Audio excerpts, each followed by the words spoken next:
going on, guys? Today is November 4th. I'm going to break down this trade. You can see in the background my buys on NASDAQ. I only took this one trade. It was copied across 20 accounts. And we can see there are 20 trades right here. And it was $22,000 in profit. The 20 trades copied over. And these are the trades, about $1,100, give or take each, with this push right here. I actually ended up closing here. But let's break this trade down. This was taken live with everyone inside my live trading community called Day Trading University. You can even see some of their trades, which I'll bring that here just to show that these trades were actually taken today, which, I mean, I just showed you my journal, but that was yesterday. This was yesterday's trade, 30 grand. Once again, it's copied across 20 accounts. So it's actually like $1,300 per trade. But this was gold sells from the live call right there, which I'll break down. I just didn't take it. Here are some buys on NAS. Here's again, just some profit. Apex, $53,000. I think this is, he actually probably just passed his challenge right here. Again, on Top Step, $1,500 in profit, and we can keep going down. 3 grand, 150K accounts. So this is all from today, and it's from these trades that I'm about to break down right here. So we'll start off with NASDAQ, looking over at what we were getting into starting the day. We had a really aggressive pullback to the downside here, and from a fundamental perspective, there wasn't much of a reason for this. I couldn't see any reason for NAS to be dropping like this. The sells were nice. The price action was aggressive, but I was still looking at these areas to see if we're going to get any reversals today. So going into today, it's important to know, like, my bias was looking for buys, but this area right here, this was my make or break area where I would start looking for sells again, just like yesterday. I want to have that zone where I'll start looking for a change of market structure or a break of market structure, but I'm not going to forget my overall bias. Even though, like, as I'm looking at this right now, I'll show you the trade that I took, but this push here was the buys that I was in from all the way down here, and we've already recovered that whole move. I'm still going to be going into tomorrow looking for the same thing. We'll see what happens, but let's break down this one. So I'll bring it over to the replay mode and start right over here where the stock exchange was. I don't really like trading NAS until the stock exchange opens, unless if there's reasons behind it, but we did have a little bit of volume coming in, which you can see just the size of these candles. We can see that there's some volume. If I break this down, for me, this was the make or break area. I didn't really like that NAS was kind of consolidating like this in the middle of this zone. So I was like, I'm going to look to take trades here, or I want to look to take trades here. There's no guarantee that that's going to happen, but thankfully today it actually played out pretty nicely. So if we move this forward, what time are we at right now? So the next candle is the stock exchange open. And this one right here, we had a pretty aggressive drop to the downside. And I was like, okay, I don't want to enter sells at support, but I want to see if it breaks support in order to take this. And even then, I'm pretty stubborn. I only want to follow the bias. And for me, the fundamentals show, my fundamental analysis tells me I should be looking for buys. The markets are still pricing in rate cuts. The economy is still doing well. The only downside is that the government shut down, so there's a possibility that could cause some downside, but we're not getting any data to show us that we're in a recession yet. So I don't want to go too off topic on that. We hit the support here. The next candle showed me that we were holding support. Now, I was tempted to enter when we were here, but the reason I didn't enter when we were hitting this zone, really good price action, really good push to the upside. I wanted to enter on the open candle, and I didn't, basically because of this chart right here. I like to watch tech stocks. These are the top 8 for NASDAQ, and they were mixed. So the fact that they weren't all pushing to the upside, it kept me out of taking the trade. I wanted to wait a little bit. If we take a look at NVIDIA, I don't know if it's still going to show that it was dropping because line charts are a little different, but the line chart for NVIDIA, yeah, right here, we can see the first 5 minutes, massive drop. And then it wasn't until down here, we started to push up here after that next 5-minute candle when I entered. So what did that look like on NAS? I entered on the second candle, which was here. Once again, this was on the live call. I don't have a screenshot of it because it was live. So if you're in the group, you can watch the live recording. You'll see me actually enter the trade. So my entry was, I waited for that closure and I entered about right there. I ended up taking my full profit here, and I took partials probably somewhere up here. There wasn't really a specific zone. The reason I took partials here is because I'm trading with 20 Apex accounts connected to each other, and it has something called a trailing drawdown limit. So the trailing drawdown follows you on your profit, even if you don't close with that profit. So for me, $1,000 is my limit. When I start seeing a little more than $1,000, I start taking partials. So I can't remember exactly where that was.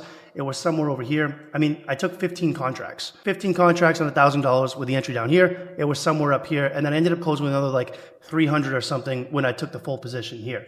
We play this out a little more. NASDAQ, I mean, this candle looks great. NASDAQ still ended up pushing up a little bit more here, pretty aggressively too. But to be honest, I mean, I'm not going to keep chasing it. I already had a really good entry down here. And if anything, I should have just held a runner to the next zone. But this candle here recovered almost 50% of the move. You have to be really careful. Well, you don't have to do anything. I choose to be really careful with this amount of volume, because if I chose not to take partials, if I chose not to close the trade, and I just made, say, this would have been about $2,000 in profit if I didn't take partials, if that whole move got recovered, which we can see here, 50% of it got recovered with that volume. But if the whole thing got recovered, my trailing drawdown would have shrunk with Apex. So because it's a funded challenge, because it's I'm on that account, I don't want pullbacks. So I want volume. I want to get breakouts. I want to get profit immediately. And for me, trading the stock exchange open accurately is one of the best ways to do it. So also, I'm happy I didn't chase it any higher, because when we play this out a little bit more, it did end up giving up, like I showed you already. It gave a pretty, I don't know that I'd call this an aggressive pullback. I mean, we can see a little aggressive down here, but we've recovered the entire move. So, I mean, if I just ended up entering and chasing it, I just would have gotten stuck in either consolidation or just taking a loss, getting stuck in a pullback, neither of which I want to do. Going into tomorrow, breaking this down here, it all depends on what happens between now and tomorrow. I can't say, like, I might change my bias again, but for right now, I still see more reason to look for upside. We have a technical support being held. Hopefully we just kind of consolidate here, and I'm going to do the exact same thing tomorrow. We stay here. I'm going to be looking at this zone to take sells, maybe to take sells, but really I just want to see it hold. I want buys, and I want buys. Even if NAS is up here when the stock exchange, when the market's open tomorrow, I'm still going to be looking for upside.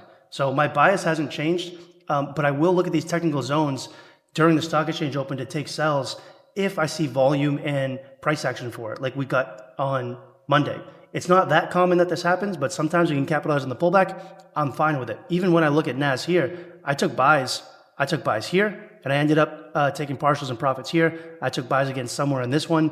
I took it up, and I just got, my runner just got break even on both of them. So hopefully that doesn't keep happening. Today I closed with a full profit, so I'm happy with that. But that's a little breakdown on NASDAQ. I'll break down gold too.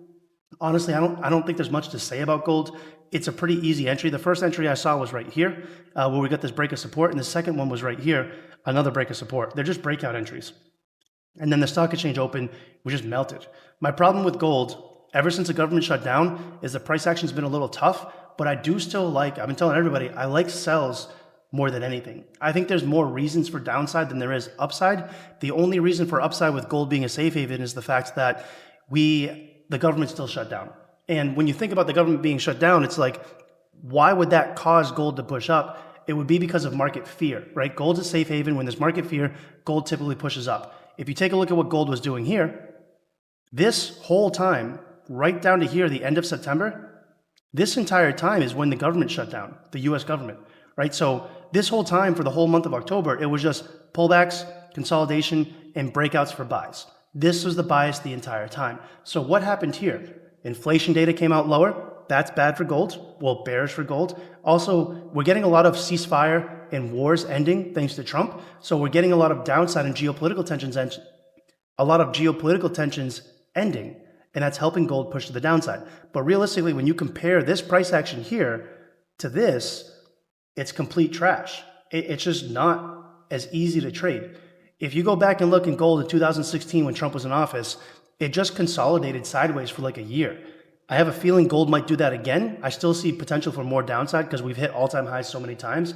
We'll see. I think your best bet if you're trading gold is just you're trading technicals only, really, and there isn't really a clear bias. And the reason I say that is because I always trade technicals, but when I'm looking at gold here, I'm just taking pullbacks, buys, breakouts, buys. I don't care about taking sells. The environment that we're in now, I think you can profit pretty easily on buys and sells, which we can see that happening. You look at the price action here, really strong bearish, no, where's our little drawing tool? Really strong bearish candles, really strong bullish candles. And it's just doing it consistently. It's just recovering the moves over and over again. So I don't really like trading in that condition. I'm going to leave gold alone until the government opens back up, data starts coming back, but I'm still watching this live every day. We still had some traders who took it. I can show you Tory right here. Those sells that I just showed you that I called on the live call, this was it right here. So, and 3 accounts, $1,500 each. I think this is probably with Top Step. At least that's what it looks like. But solid move, and I really like that drop. That's just, NAS has been a lot cleaner, so I've been sticking a little bit more towards NAS. So I hope this breakdown is helpful for you guys. I'll see you guys in the next video. Take care.